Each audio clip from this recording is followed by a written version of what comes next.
Welcome to Strung Out, the podcast that looks at life through the lens of an artist. Your host is the artist, writer, and musician, Martin Lawrence McCormack. Now here's Marty. Hey everybody, welcome back to Strung Out. And this is the third part in the interview with Molly Lenz. And let's see if Caper goes nuts when the post person arrives.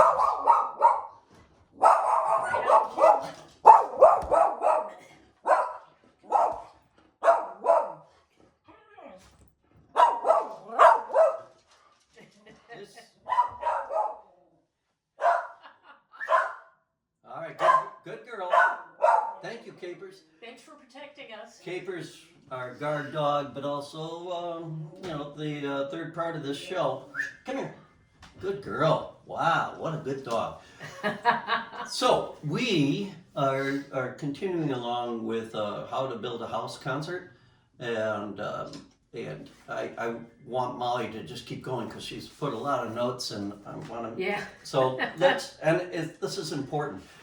I did have a question to throw at you. Have you ever thought of networking? You know, creating a Molly's House Concert 2 hosted by... No. Okay. I don't need to do that. Right. If somebody else wants to host a house concert, for instance, I went to a birthday party, a friend's house that is, out in the western suburbs, so a ways away. All right. And, they're getting closer to retirement age, which is when you have time to do things like this. And they love going out and seeing live music, and they love coming to my house to see live music. And they said, well, maybe one day we'll host house concerts. And I said, just let me know and I'll help you. There you go. I network with other people hosting house concerts as I hear of them. I mentioned in the first discussion that we had, somebody who has an apartment by the lake who hosts house concerts. Hers are more of a house party variety, but she has a big apartment so that the stage is at one end and people who want to hear the music are up front. You can still hear a little chatter from people in the back room, but it's not as intrusive as it could be. You're bringing up kind of a cool thing. So if you're a person attending house concerts, you can really kind of pick up different energy vibes, different rooms, like acoustically, the spaces, and depending on who the presenter is, coming to see, John Langford at your place might be completely different if it's at another place. Sure, yeah. Interesting. So all the more reason for more house concerts.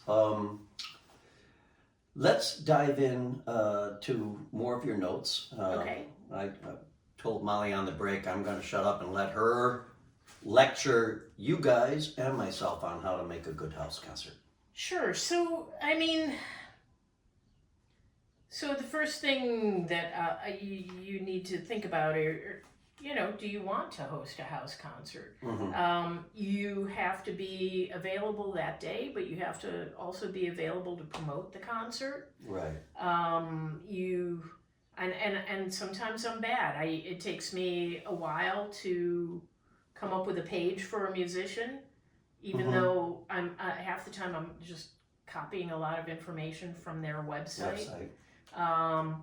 And finding YouTube videos with some people, it's not so easy, Are you finding more musicians are a little more savvy in that regard, that they're saying, when you say, hey, do you have anything you can give me?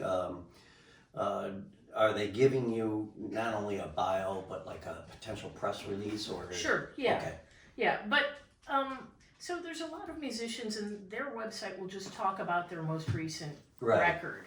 That makes it tougher. Right. So I have to dig up information on my own. Sometimes when I have two musicians who have decided to do a tour together, they don't have photographs of them together playing. So interesting. So then I have to rely on my friend who does websites to do her magic. And then meld them into a duo. Right. Yeah. All right. Or just combine the two photographs somehow together so that they're the right size. And then like the website has a specific size for photographs. And if you have a portrait photograph, that's not going to work. Mm-hmm. And I had a great portrait photograph of Gerald Dowd when he played. Oh, good. But I love Gerald. But my photographs have to be landscape. So I contacted my friend, and she, I hate AI, but it did help create the rest of the background and widen the photograph so I could use it. That's what AI is for. It's not supposed to take over the world. It's right, supposed it's supposed to be a tool. A tool, Yeah. But it's AI can be good, especially for something like this. I think where you're a one-person operation. Sure. You don't have any treasurer. You don't have any custodian. You don't have anything. And the thing is that you have to keep track of when you get RSVPs. You have to add them to your list because you don't want to miss somebody, Mm-hmm. because that means you're missing the money that goes to the musician, and you're missing attendees, which is important to know about it if it's going to sell out. Mm-hmm. Most of my shows don't sell out, Mm-hmm. but you have to keep records. But you never know, right? Right. I mean, okay. And so they pay in advance, and then I contact the musician, and I find out how they want to be paid. Mm-hmm. Sometimes it's cash, which means I better stop at the ATM. So it's always good to know in advance. PayPal, Venmo, Zelle, Mm-hmm. usually not a problem. I can switch money over if needed and then send it out. But Now, are you at that point in your all these years of running this that with the taxes, you're collecting this money, you're dispersing this money, so you basically have a paper trail to some degree. But for tax purposes, have you had to do anything to kind of clarify like who you are, what you're doing, or is this just a labor of love where Molly is? well, it's a labor of love. Mm-hmm. My boyfriend likes to tease me and tell me I have the worst business model in the world because I take in money that I don't keep. I pass it right along to the musician. Right.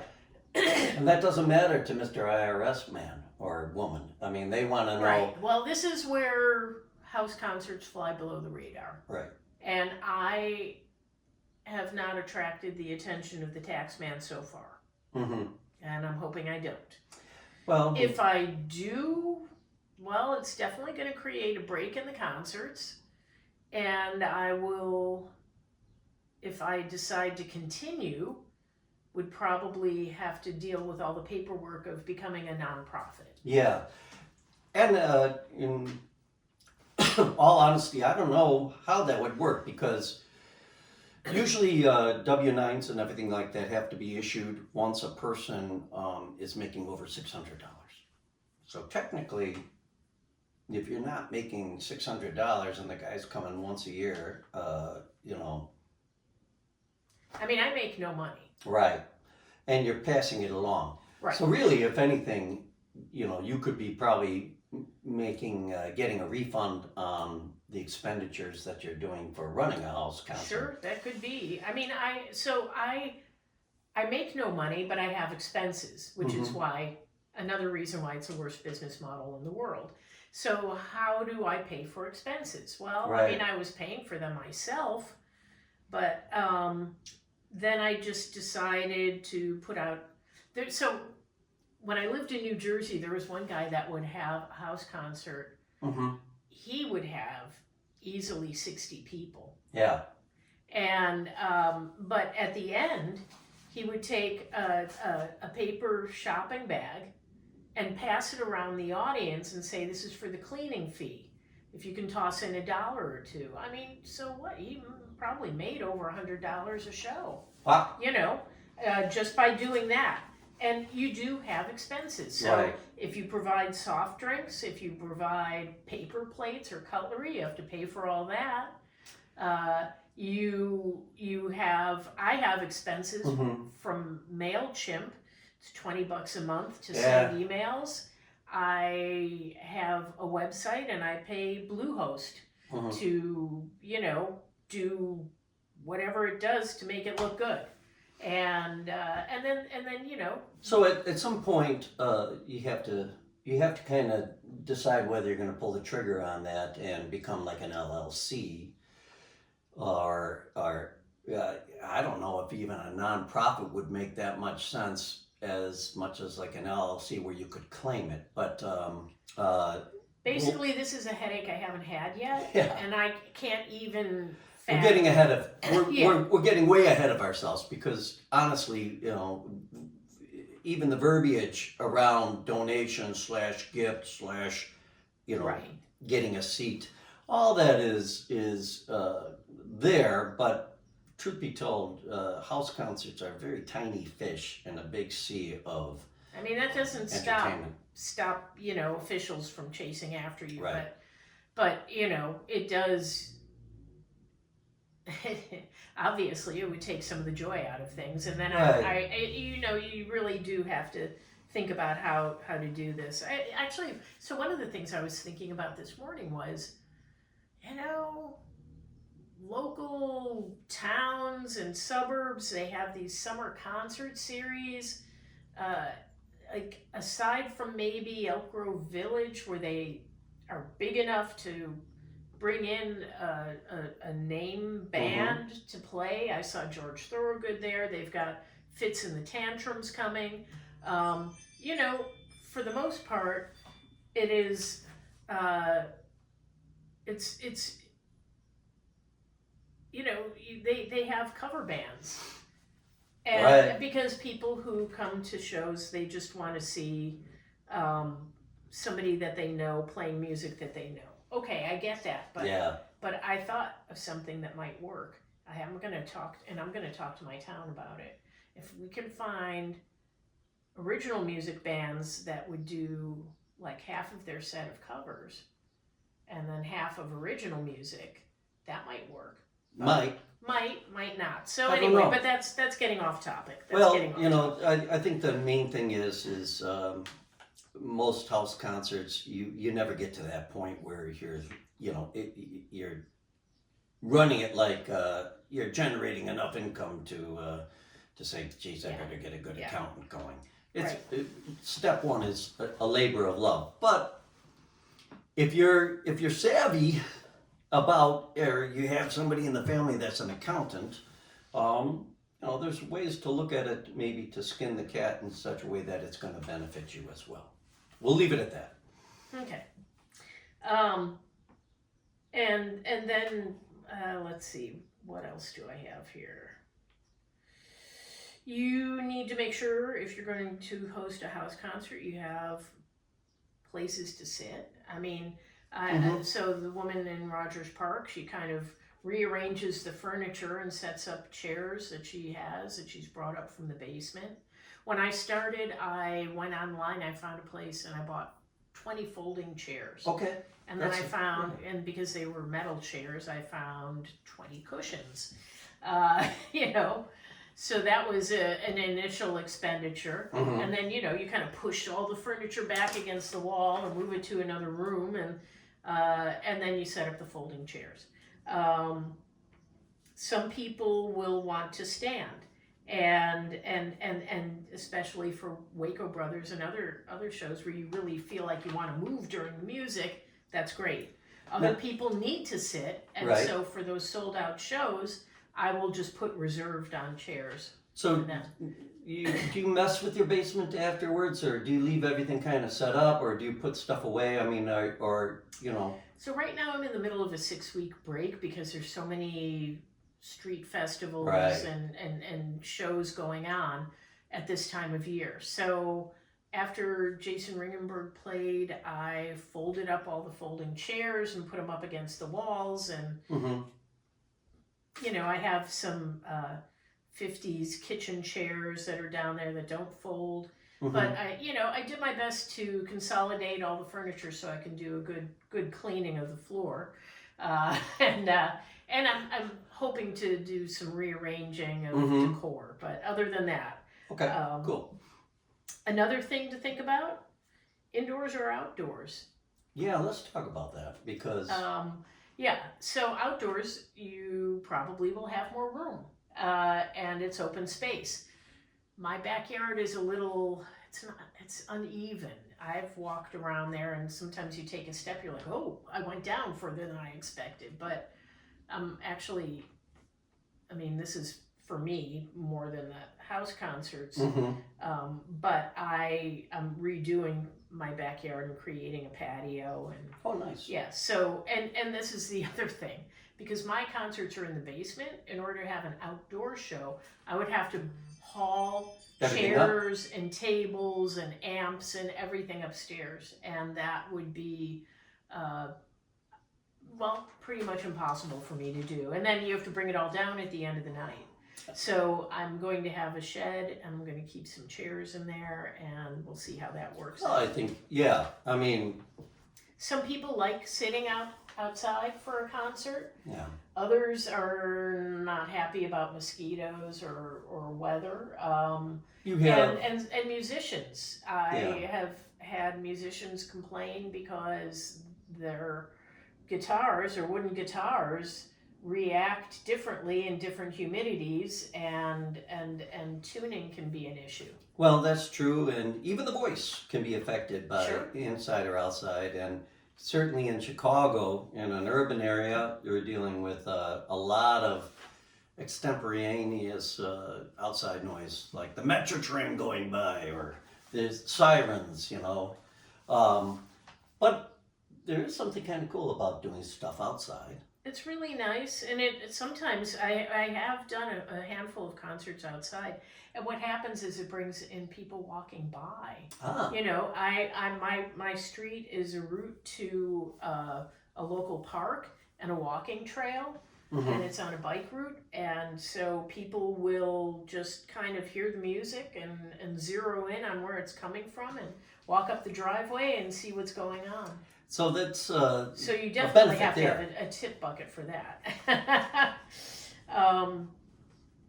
And then you have to choose which day of the week you're going to do it. So I'm retired. I have a part-time job, but I can host concerts pretty much any day of the week. It's just that you also have to think about when your audience is available. Well, let's dive into that a little bit, because I think that is another thing that's also changing. Okay. I am finding that a lot of clubs now will, in fact, we just played one out in Des Moines at 4:30 on a Tuesday.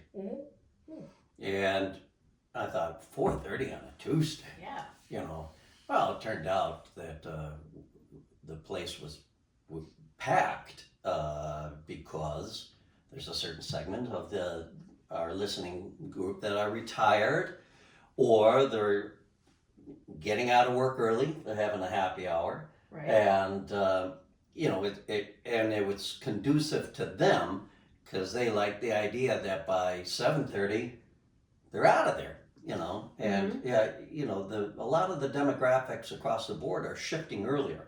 I've heard a lot of club owners acknowledge the fact that the idea of like 10 to 2 in the morning, you know. Yeah. So, Yeah.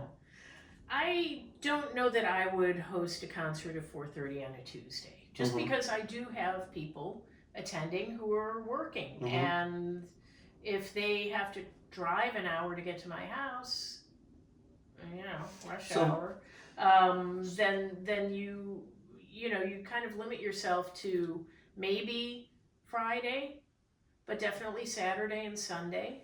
so you find the weekends are more conducive to your concerts? I mean, I've had, when I started, I would do Sunday concerts at 4, just so that people could get home and get ready for whatever work or school the next day. Now, And I host some concerts on Thursday nights, but generally I have not strayed from Thursday through Sunday. as a traveling musician, I would love you, because Thursdays and Sundays are those kind of dates where you would want to, you want to do something. Yeah. And Yeah. so, you know, they can fill. But generally you're saying maybe like 6 o'clock or 6:30? So the doors open at 6 for Okay. potluck, and I give people an hour to get something to eat and settle into their seats. It's some people will eat before they come, and that's fine. When I send, so I don't. This is another thing I do.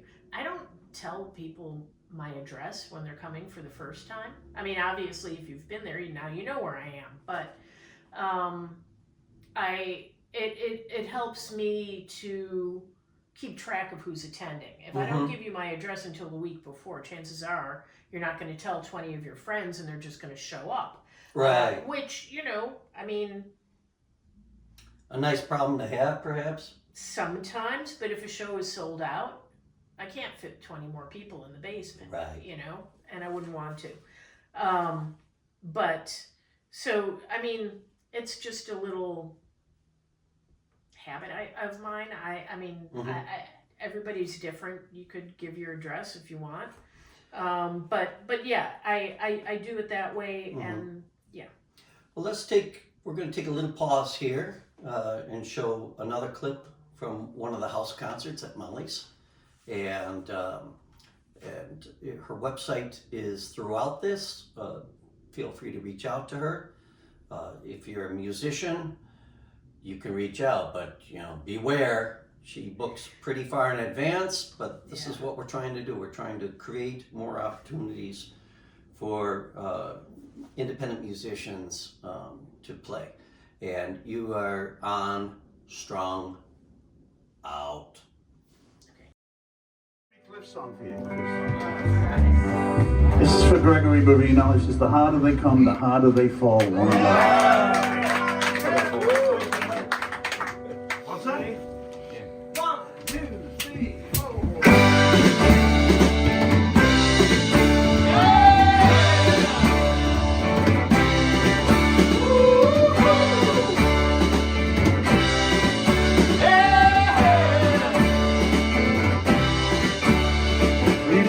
About that high up in the sky, that's waiting for you when you die. But between the time you're born and when you die, you don't even have to hear those cries. And as sure as the sun will shine, you get my share now, what's mine? And the harder they come, the harder they fall, one and all. Oh, the harder they come, the harder they fall, one and all. Tracy there, when the opposites are trying to keep us down, trying to drag me underground. And they think that they've got the battle won. I say, here's their love, you know not what they've done. And as sure as the sun will shine, share now what's mine. And the harder they come, the harder they fall, one and all. The harder they come, the harder they fall, one and all.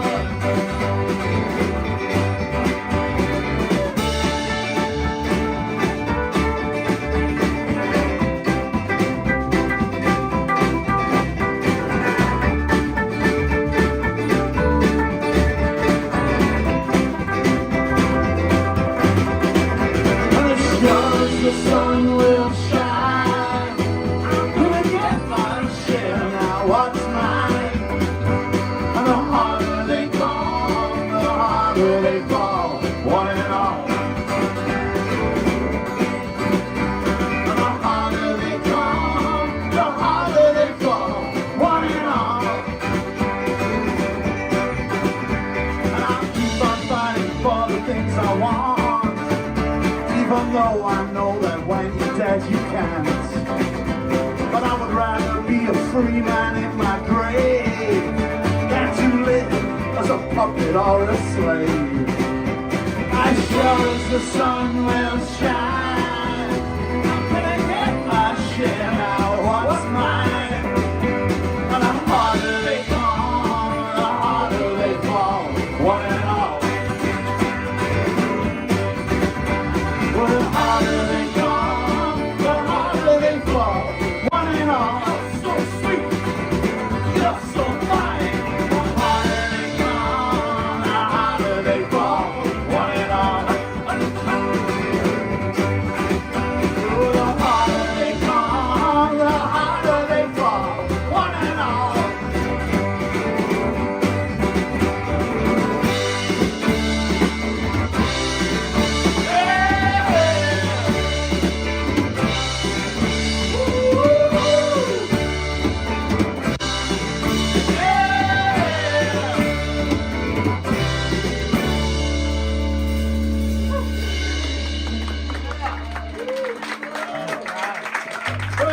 Hooray!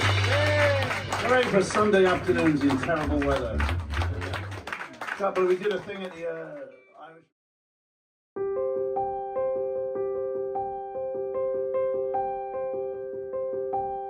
Hello, subscribers, and welcome to Inside Views of Marty Fine Art, where people are talking about their collected works by artist Martin L. McCormack. Hey, y'all. Just introducing our newest piece to our collection. My wife and I, we've been collecting art now for, I don't know, a little bit over 10 years. Discovered Martin McCormack, love the work he's done. This is our second piece from Martin.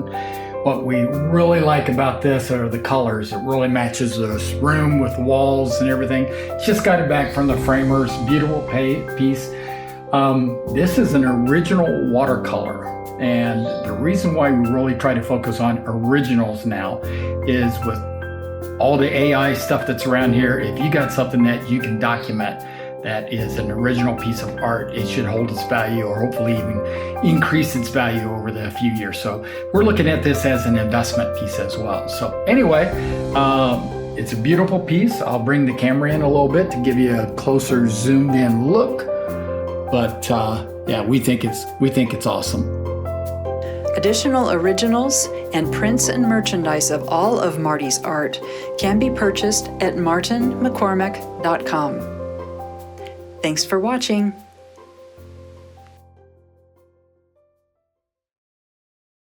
We're having a good time here because we're looking at notes and trying to figure out just What we haven't talked about what yet. we haven't talked about yet. But there's so much to go through, and I'm going to have you back because I think it'll be interesting to see what kind of feedback we get on this, and I hope we get feedback. But give everybody now, since we're kind of in the home stretch, the Molly bits of wisdom from your perspective, the do's and don'ts. Have at least a month's notice before you're going to host somebody, because you want to have time to promote it, which is only fair for the audience and the musician and yourself. And then promote it. Contact your friends. If you're starting out, your base is going to be your friends and your neighbors, and music lovers. So I go to see a lot of shows. The first thing that I did to market myself was I created business cards, Instaprint or whatever it was, Vistaprint, I can't remember, some online company, and they did a bunch of two-sided full color business cards inexpensively. I got to get more printed up, but I would go to shows, and because I would go to shows by myself, I'd strike up conversations with other people there, and then I'd hand out my card. I remember a couple I talked to at Fitzgerald's, and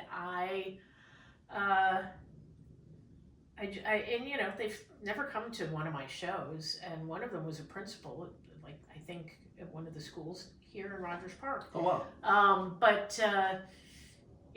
And I went on one of the music cruises. I think it was the Underground Garage cruise, and I happened to be walking through one of the venues, and a woman said, "Oh, I know you. You host HouseCon," and it was this person I had randomly met. So it takes a while. I used to work in advertising, and they say that the reason why you hear ads over and over again, and sometimes the reason why they're annoying, is because then they are memorable. It takes several times hearing something to remember it and or to pay attention to it. Like when you're walking down the street and somebody is coming up on your left on a bike and says "on your left," it takes me about 5 seconds, and they're usually past me by then, by the time I process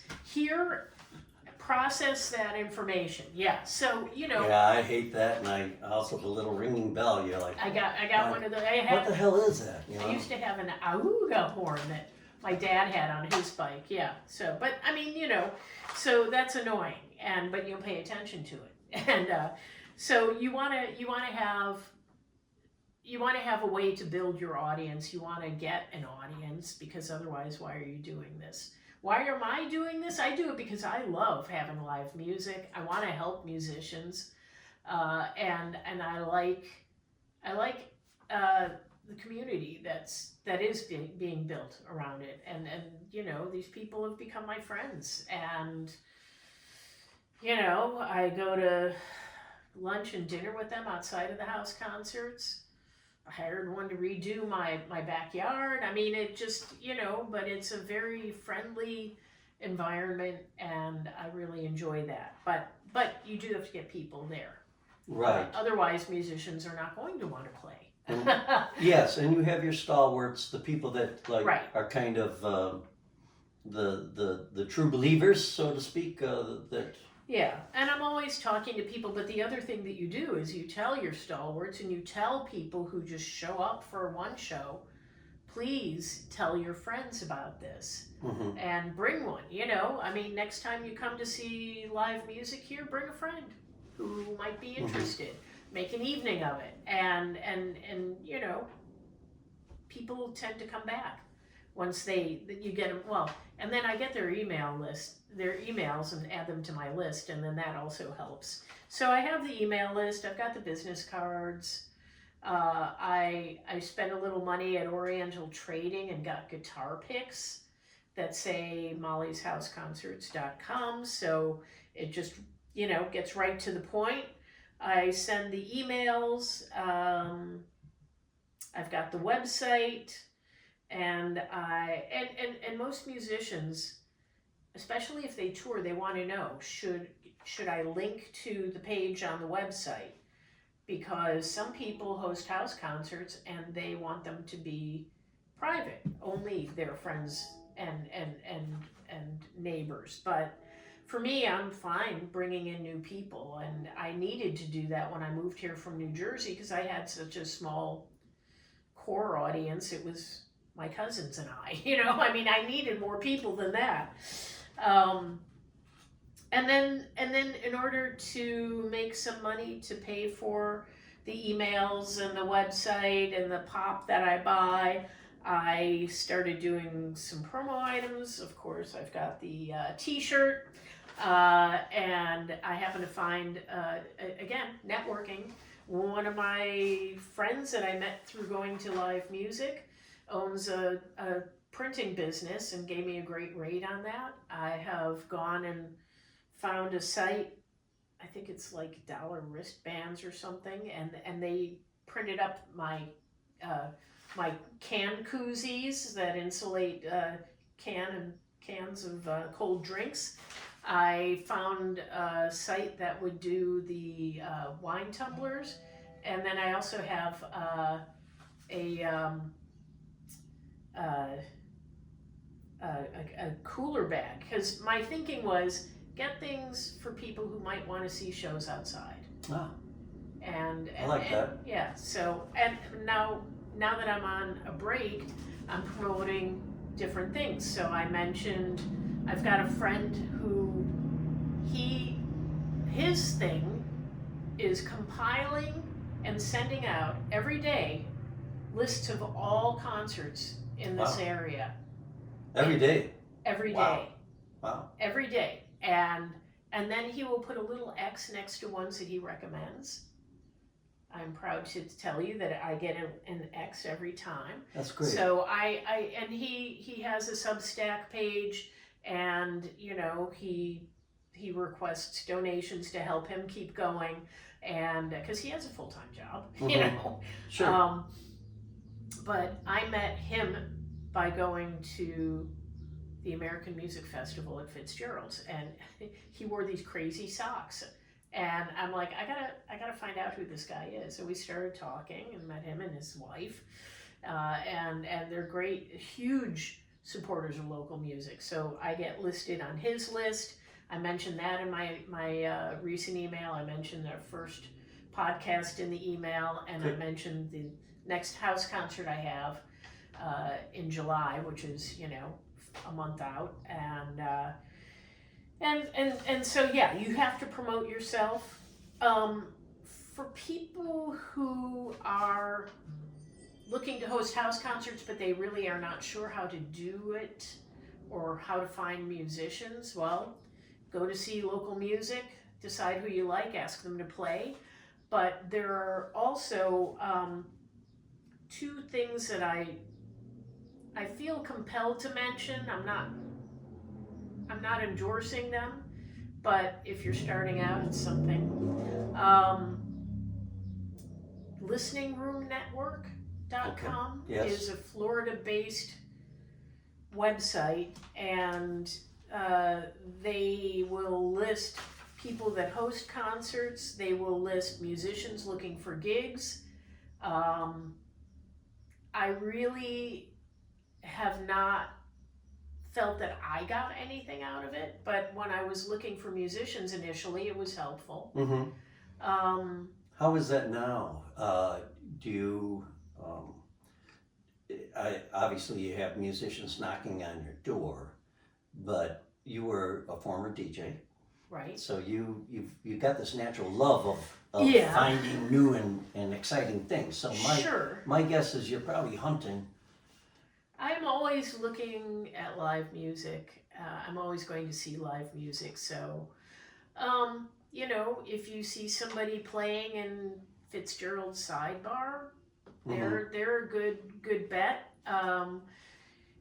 You know, there's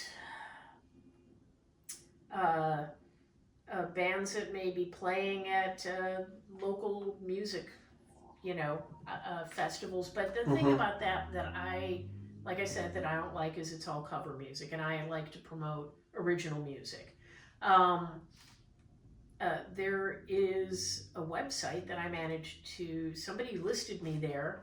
It's called, what was it? Unheard Music. Oh, wow. And so that's why I'm getting all of these requests to perform, Mm-hmm. because I'm listed there and people think I don't know. I mean, I can get 3 requests a week sometimes, and that's a lot. I can't host 3 people a week. Are you open to the idea of like bringing on interns?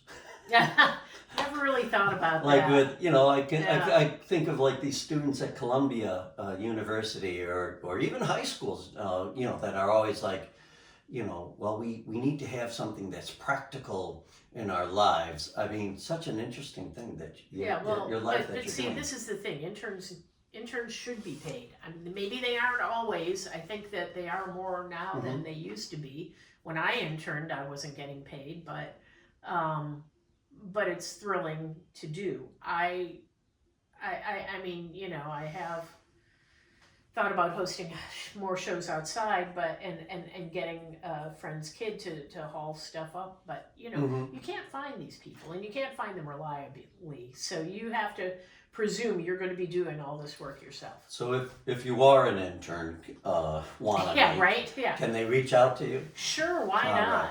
right. You know, I mean, the point of this podcast and the point of interns is you want to teach more people how to host concerts. Exactly. And that's I mean, based on how many requests I get per week,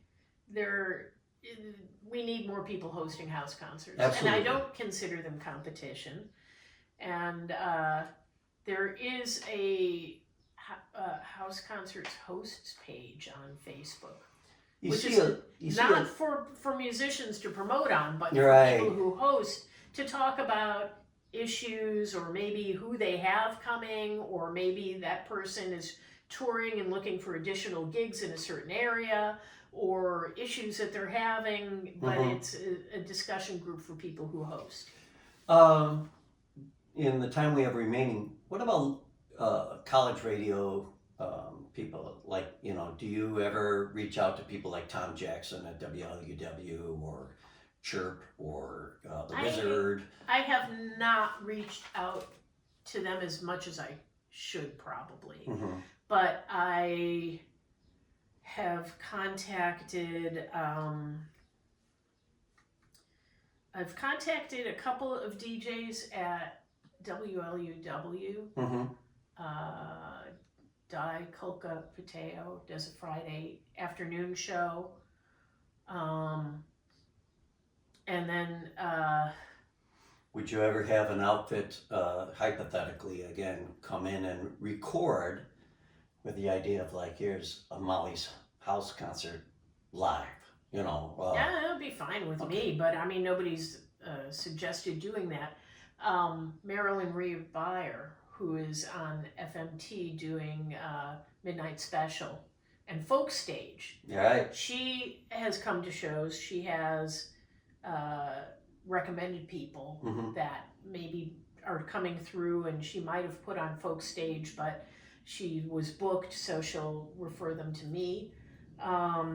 There are a couple DJs at Northwestern's radio station. Yeah, WNUR. Yeah. And I mean, they're on my email list, so whether or not they're going to come to a show, and actually, so the friend that gave me the equipment, he always had an issue with musicians, local musicians who want to play at his house, but have never come to a show at his house. Ah. I don't really have that issue. I mean, I know that ideally musicians are going to be booked up all the time. It would be nice if more of them local musicians came, but you know, I see them when I'm out, and they always say hello, and we talk for a little while. There are a couple of local musicians who do always come to a lot of shows, and then they use that as a networking opportunity too. So it's difficult, I know, for some musicians because they're just trying to make money, to get a night off. And I also know it's difficult for musicians to go and see other musicians, because it's kind of like the plumber coming to the, yeah, and I mean, I know some bigger name musicians, and they do not go out and see live music very much. And I've wondered about that. I mean, so tell me why that is. I mean, I've kind of assumed it's because it would influence. Well, what I don't think it's so but- much an influence. It's just what it's taking to kind of put it on. It's not so much a relaxing kind of thing. Gotcha. You know. Yeah, busman's holiday. Yeah, busman's holiday, exactly. So you're kind of like, oh, geez, I know he's going through that right now. Well, that kind of thing. Usually most musicians, where I've seen it work the best is around robin. Yes, yeah. And I've thought about doing that, but, and I've also thought about having opening acts. But then the question comes, how do you split the money? Right. And so I know somebody who, no matter how many people are playing, the kitty is split up evenly amongst them, and I don't know that that's fair. No, So I mean, I think if you're an opening act, most musicians realize you're not going to get what the main act gets. I mean, just got to work it out, I guess. But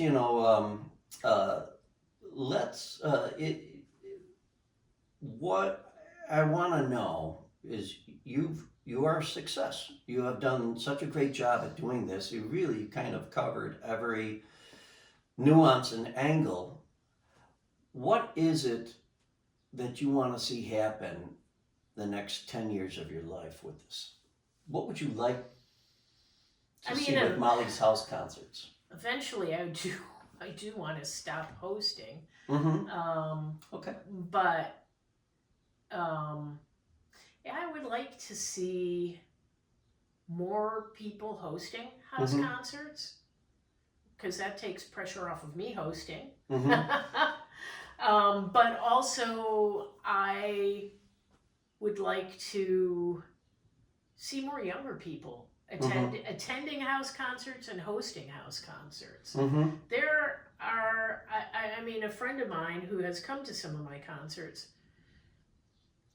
her son is in a band, and I don't even know how people with bands these days find gigs, get an audience, get promoted, because it is so tough. It is tough. I mean, and this is part of the reason why Molly's here, folks, is she's sharing her knowledge. So I'm thinking, while you were talking about putting on the house concert, of some of these concerts that I have played at in far-flung places, that's the only game in town. Oh yeah. You know, like a cultural So desert per se, you know. So I host house concerts in the Chicago area where on any weekend day there are at least 100 different options. Right. And I'm not exaggerating. You could go see 100 different shows. And so you're splitting potential audience amongst those venues. Right. But then, you know, Kiki's House of Righteous Music is in Madison, Wisconsin. And that is a location, it's a college town, but like I said, most of my audience is not college age. Wish there were more. I've promoted, by the way, by putting posters in record stores too, and that helps. Nice.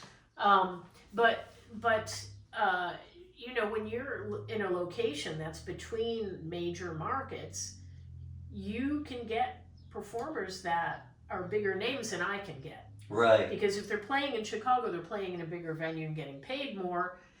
When they hit Madison, fewer options, so... Right. If anybody, Byron's in Pomeroy, Iowa. Right, yes, There's I've heard about yeah. Byron's, yeah. Wonderful place. He's moved to the community center, but my understanding he's hippied it up even more. Wow. But even in Chicago, I'm thinking while you're talking about that you know, that couple that you met at Fitzgerald's, going to Fitzgerald's from Rogers Park is like It's a haul. it's a trek unto itself. So Yeah. in a lot of ways, Getting home's easier. yeah, getting home's easier. But the market, I mean, you really are setting up a niche that is almost like a custom concert in a way, right? Because Sure, yeah, you're I could see that. that intimacy, the fact that, you know, for the real avid music lover, without maybe having to drive the distance, they're getting something that they're never going to get really if they go. They might get something. I mean, they're going to get something if they go to Fitzgerald's for sure. It's a different kind of kettle of fish, but the point I'm making is that what you're providing is a salon, intimate series that Right. is tailored to bring as much interaction between the artist and the audience. And you're the purveyor of making that happen. It's like a overworked den mother.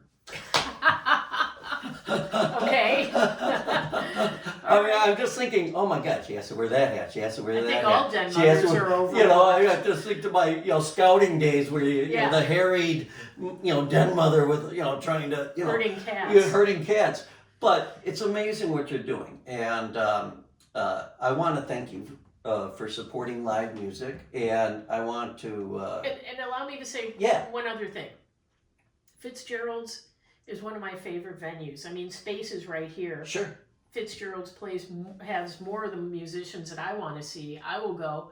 I think Will Duncan is doing a great job with Great it. job. And I mean, I feel a little weird when I go to a venue and hand out my business cards. I don't think you should. I mean, I think So, I mean, one day at the end of a show, everybody had pretty much left, and Will was sitting in the corner doing some paperwork, and I went up and introduced myself.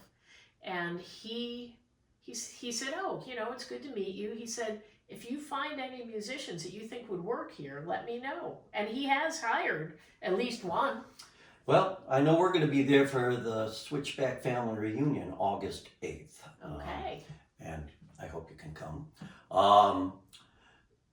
Will Duncan has carried the mantle, that Bill Fitzgerald and those people started all those years ago. And yeah, it's a great institution. And the other thing that I was going to say is that my dream really is that the musicians that I host, that they look at my house as a stepping stone, and hopefully that the next time they come to town, they'll be playing a bigger venue and getting a bigger audience. So that's part of what I hope. And in reverse, I think there's a lot of established artists out there that are discovering house concerts for the reason that you put them on. Yeah, because they're yeah. getting something out of it that They do. that is not going to be your typical gig, a club gig. And I think you musicians understand what I'm talking about. Not every club owner is a Will Duncan.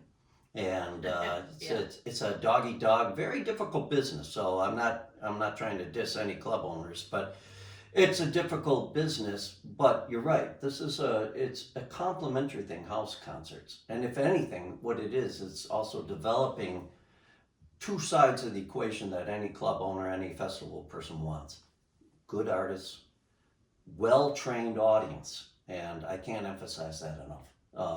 An audience that's into listening to music, not talking, not being distracted with their phone, but creating that energy bond, that cycle of energy that happens when you have a peak experience, Right. like what you're going to get at Molly's house concerts. So I want to thank you. I'm going to have you back for a report card. Okay. So Thank you. down the line, we're going to just kind of keep going. You're my expert now in house concerts. Well, and- thank you for hosting me, because Oh, I've you're welcome. really enjoyed talking about the house concerts.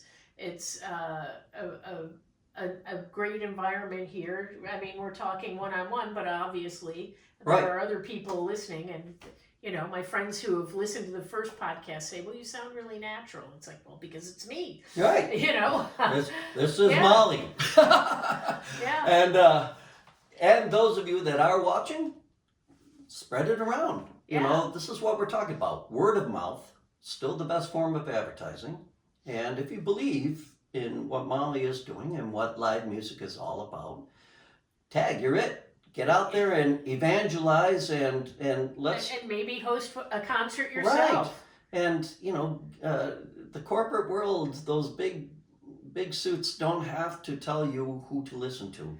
And- You have the power. And by the way, I host a lot of house concerts, but a lot of people who host house concerts maybe only have 3 per year.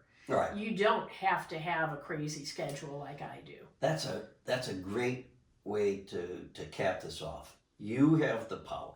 And if you want to have 3 fantastic sold out house concerts, and that's all you can do, that's a lot.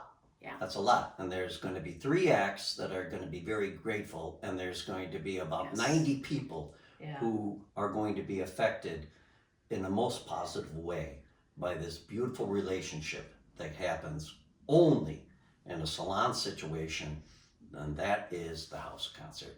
So Molly, you get to say goodbye. So you've been listening to Strung Out. Molly, what do you want to say?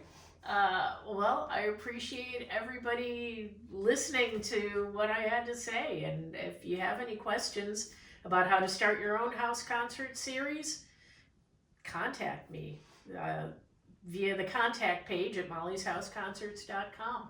I'm happy to spend time working with anybody, really. I mean, it's not a competition. It's we're all in this together.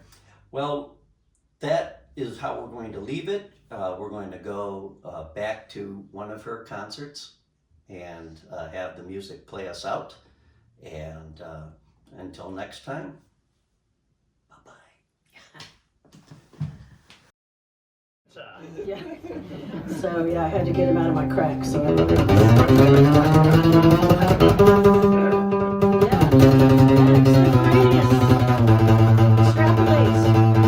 Tell me about it. When you recognize the sound from a life that's breaking down, well, it's too late now. You'll know it's over, 'cause I'm gone. And didn't you hear the hollow rain of a heart that's given you almost everything? It's too late now. You'll know it's over, 'cause I'm gone. Oh, and I tried to tell you that it was wrong. What you were doing was wrong. Once these miles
Thank you for listening. For more information about this show or a transcript, visit martinmccormack.com.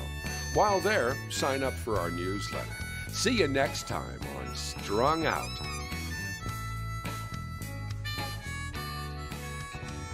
It's also wrong